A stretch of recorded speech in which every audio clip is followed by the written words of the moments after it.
Fui pro 9º Batalhão, foi na época que se criou o 9º Batalhão, né? 2000, que só era quem 2002, tinha segundo grau, né? Que era a menina dos olhos na época, A menina dos olhos. Foi um batalhão que foi criado. Era na época só se falava nisso, a famosa polícia comunitária, né? Na época. Só se falava nisso, então foi a menina dos olhos. Se criou um batalhão só pra isso, que era um batalhão gigantesco, né? Era Natal todo. O nono colocava policiamento na cidade toda. Tinha companhia de Zona Sul, Zona Oeste, Zona Norte, né? E colocava policiamento. Era gigantesco. Era um batalhão que abraçava a cidade toda, o 9º Batalhão. E servi no nono até o início de 2012. Servi no nono. Tenho muitos amigos lá, até hoje, né? Rádio Patrulhamento, né? Rádio Patrulhamento para a polícia é uma escola de polícia. Eu digo que o Rádio Patrulhamento, a Rádio Patrulha, o serviço de Rádio Patrulhamento, ele tá para a polícia como a residência tá para o médico, né? Exatamente. O cara forma, ele tem que ir para a residência, tem que ir ali para o pronto-socorro, né? Pegar de tudo ali, né? Pegar de tudo um pouco, né? E tudo que ele viu na faculdade, ele agora vai botar em prática lá. E ele vai ver de tudo lá. Então, o Rádio Patrulhamento, assim, o batalhão de área é uma escola. É uma escola. E eu sou do time, assim, que acho que após a formação, o cara tem que passar um período no batalhão de área. Ter pelo menos, sei lá, 1 ano, 2 anos, enfim, não sei. Mas eu sou do time que eu acredito que seria muito válido, né? Pro cara colocar em prática mesmo tudo que ele aprendeu na academia, tudo que ele aprendeu no Cefap. E também ele compreender algumas coisas. Por exemplo, se ele for para uma especializada direto, né? Às vezes ele vai operar com o cara da RP, né? Da viatura diária, né? E compreender o que o cara passa. Isso, ali, alguns pormenores ele não vai saber porque ele nunca passou. Nunca passou, né? Ele nunca passou. Então ele vai ficar voando em relação a algumas coisas. Alguns tipos de ocorrência que eu acho que é importante o policial passar na especializada, ele não vai passar porque ele não atende aquele tipo de ocorrência. Então eu acho interessantíssimo, né? É uma escola e eu sou muito grato ter passado esse período lá no nono. Como eu disse, tenho muitos amigos lá até hoje. Logo de cara, assim, o senhor pegou alguma ocorrência complicada? Lá no nono, a situação da época, né? E olha que a gente tá falando de 20 anos atrás, né? 21 anos atrás aí. Então você vê o quanto que você mede a violência do que cresceu de 20 anos para... Porque se 20 anos atrás já era complicado, imagine hoje, né? E quando a gente tava lá, eu lembro que foi escalar uma viatura para ir para Felipe Camarão. Eu morava no Jardim América nessa época, né? Morava lá. Deixa eu mandar até o meu brado de choque aí pro pessoal do Jardim América aí, meus amigos de infância. A gente se reúne todo final de ano, faz a nossa confraternização lá. Um abraço para todos.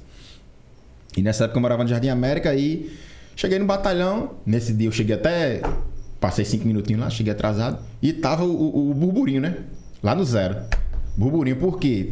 E estavam tirando o policiamento pra Felipe Camarão. A gente tinha que compor 2 guarnições. Nessa época, quando o policiamento foi pra lá, eram 2 guarnições e 4 motos. 4 motocicletas, porque o nono também botava viatura e botava motocicleta. A base, era uma base comunitária, com viatura e motocicleta. Então eu tava se compondo lá, quando eu cheguei tava burburinho, porque tava se compondo 2 guarnições e 4 motocicletas para ir para Felipe Camarão. Aí o detalhe, não tinha voluntário, né? Não tinha voluntário para ir para Felipe Camarão. Aí, na hora que eu cheguei, o que é que tá acontecendo aí? Aí os cabas já correram, vídeo, tá? Viatura aí para Felipe Camarão. Eu lembro até hoje da lendária 376, era uma Paraty. A lendária 376. Aí eu disse, viatura para Felipe Camarão? Bota meu nome aí. Meu nome. Tô dentro. Aí vai mesmo. Bota meu nome, meu amigo. Tô dentro. Aí a gente foi compor a 376. Que era eu. A minha primeira guarnição. Minha primeira guarnição lá em Felipe Camarão. Minto. Antes eu tava na 400. Isso, em Petrópolis. Era um golzinho. Não tinha ainda colocado lá em Felipe Camarão. Acho que só tinha 2 viaturas, eu acho. O nono só tinha. O resto era PPO. O restante do policiamento era PPO. Sim, não podia esquecer desse detalhe. Na 400, que era Petrópolis. Aí sim, nesse dia cheguei e tava tirando o policiamento pra Felipe Camarão. Aí eu boto meu nome, eu vou. 376. Fui pra 376. Aí mudei de guarnição, né? Porque tava na guarnição de Petrópolis e acabei caindo nessa guarnição que eu fiquei por algum tempo na lendária. Aí a guarnição era eu, Guedes, que hoje está no trânsito, não sei se permanece, e Xavier Brito, que morava lá na Cidade da Esperança. Xavier Brito, eu não sei nem, estava no CIOSP, eu acho, no que hoje é Copom, né? Não sei mais por onde anda o Xavier Brito aí. Então fomos nós 3. Aí se montou a guarnição 376, eu, Guedes e Xavier Brito. Se montou outra guarnição que era um Santana, que era 408. 4 Mike Charlie, que eram as motocicletas. E Felipe Camarão, né? Aí Felipe Camarão, nessa época, o bicho já pegava, né? Já pegava lá. O bicho já pegava. E era muita ocorrência com troca de tiro. Era normal, assim. De vez em quando realmente acontecia. Como acontece até hoje, né? Mas nessa época já acontecia. A gente só não tinha... Era difícil a gente... Por exemplo, era difícil a gente prender na rua PT, né? Pistola. A gente prendia muito revólver. Apreendia muito revólver. Mas pistola era naquela época. Agora RV era comum. RV era comum. Já nessa época lá. Aí a gente cobria Felipe Camarão, Planalto e Guarapes, né? Fazia ali o Triângulo das Bermudas. Ali. Então a gente já tinha... Já era área vermelha. Felipe Camarão, Guarapes. Era uma área... Nada mudou, né? Teve alguma... Mas já era área vermelha desde essa época, já era. Porque quando eu entrei, teve uma ocorrência assim... Que é a primeira ocorrência da pessoa, né? Que tem disparo. Sim, que marca. Teve troca lá em Felipe Camarão mesmo. Lá em Felipe Camarão. Foi a primeira vez que atiraram na gente. Atiraram em mim, atiraram na gente. Foi a primeira vez. Né? A gente via numa rua chamada... Não vou nem dizer o nome da rua. Aí a gente vinha numa rua, era umas 6 horas da noite, na Lendária. Aí vinha da rua e no final da rua era uma duna, né? A gente fazia tipo um L e no final da rua era uma duna. Era tipo um T. Era um T que a gente vinha numa rua e quando a gente entrou à direita, se a gente entrasse à esquerda, era a duna, né? O início da duna. E quando a gente chegou lá para entrar à direita, no patrulhamento normal, 6 horas da noite. Aí quando a gente chegou na esquina para entrar à direita, vinha 3 caras descendo a duna, já vinha no pé da duna. Aí não teve... Olhou pra gente... E atirou. E a gente respondeu, né? Aí, graças a Deus, não foi alvejado. Aí eles se embrearam no mato, né? Que era muito comum. Que é muito comum, né? O cara faz o disparo e se embrenha na mata.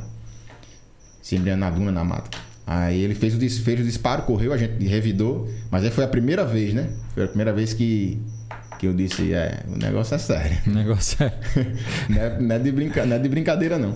Mas foi a primeira vez. Eu nunca esqueci por isso, né? Foi a primeira vez. Teve outras situações, mas... Deu vontade de descer e sair correndo atrás dos caras. Dá. Sempre dá. Jogar técnica principalmente fora a gente aí. Verdinho, né? Verdinho. A gente Verdinho. É muito impetuoso. Né? A gente Verdinho e a vontade era essa mesmo. A vontade é de você ir atrás e buscar o cara, né? Porque o cara atirou na gente, velho. Atirou em mim. Você pensa, né? Atirou em mim. Então sobe um sentimento de revolta, né? De certa forma até de raiva, né? Então você tem o ímpeto de você querer ir atrás mesmo. Mas aí a gente se segurou, ainda bem, né? Hoje eu tenho uma certa maturidade. Sei que a gente acabou fazendo certo, né? Revidou e pediu apoio. Revidou, se abrigou, pediu apoio. Depois chegou várias guarnições. A gente ainda fez umas incursões lá. Mas aí tranquilo. Mas aí foi a primeira vez. Lá em Felipe Camarão, na Lendária 376. Quem estiver vendo aí vai lembrar desses tempos. Desses tempos. Que naquela época... Que naquela época a gente tirava o serviço lá 24 horas, que era, a gente atendia. Em 24 horas de serviço, a gente atendia... Pra você ter uma ideia, a loucura que era. Cada viatura atendia 20 ocorrências, 21, 25. A gente atendia num serviço. Então era... às vezes a gente tava numa ocorrência... E o Copom já perguntando. E aí, já terminou que tem 2 pendentes aqui. Tipo assim, sabe? E o negócio era dessa forma assim. A demanda era gigantesca. A demanda por polícia. Na época nada mudou, né? Porque mudou. Naquela época... Tava no 4, era do mesmo jeito também. E naquela época, sim, a gente tinha mais guarnições, né? Tinha. Por incrível que pareça. Naquela época Você tá contando que tinha Charlie e Mike, mais 2 só pra Felipe Camarão. Eu acho que hoje não tem nenhuma pra Felipe Camarão. Deve ser uma que cobre vários bairros, né? Eram 2 guarnições pra... Aí depois foi implementando, a gente ficou com... Eu lembro que a gente ficou com... Camarão tinha 2 guarnições, 4 Mike Charlie. Planalto tinha 1 guarnição, 2 Mike Charlie. Guarapes tinha 1 guarnição, 2 Mike Charlie. Se implementou esse policiamento aí. Nessa época não existia já Rocan também? Tinha Rocan. Tinha Rocan. E tinha Rocan e tinha as... O senhor acha importante ter a Rocan e ter essas Mark Charlie também no apoio? Cara, eu acho que tudo é serviço de moto, assim... Ajuda muito, né? Mas eu acho que podia se colocar, porque tinha essa doutrina de polícia comunitária, né?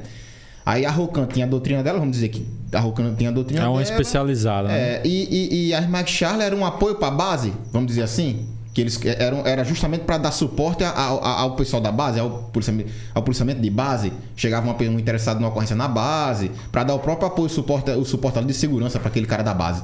Então era mais direcionado nesse sentido. As Mark Charlie, né? E as viaturas.